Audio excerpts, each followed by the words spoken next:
பெரியார் குறித்து சர்ச்சைக்குரிய வகையில் பேசியதாக தொடரப்பட்ட வழக்கில் நாம் தமிழர் கட்சியின் தலைமை ஒருங்கிணைப்பாளர் சீமான் மீது வழக்கு பதிவு செய்ய திருச்சி மணப்பாறை குற்றவியல் நடுவர் நீதிமன்றம் உத்தரவிட்டுள்ளது. கூடுதல் விவரங்களை வழங்குகிறார் செய்தியாளர் வெங்கடேசன். வணக்கம். விவரம் என்ன வெங்கட்? வணக்கம். பெரியார் குறித்து சர்ச்சைக்குரிய கருத்துக்களை தெரிவித்ததாக தொடரப்பட்ட வழக்கில் சீமான் மீது வழக்கு பதிந்து விசாரணை நடத்த மணப்பாறை குற்றவியல் நடுவர் நீதிமன்றம் இன்று போலீசாருக்கு உத்தரவிட்டுள்ளது.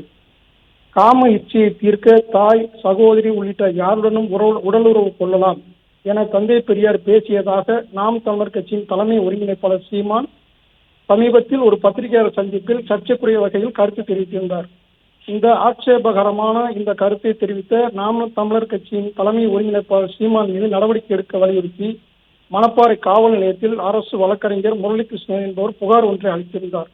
இந்த புகார் மீது காவல்துறையினர் நடவடிக்கை எடுக்காத நிலையில் இது குறித்து மணப்பாறை குற்றவியல் நடுவர் நீதிமன்றத்தில் சீமான் மீது வழக்கு பதிவு செய்து நடவடிக்கை எடுக்க வலியுறுத்தி வழக்கு ஒன்றை தொடர்ந்திருந்தார்.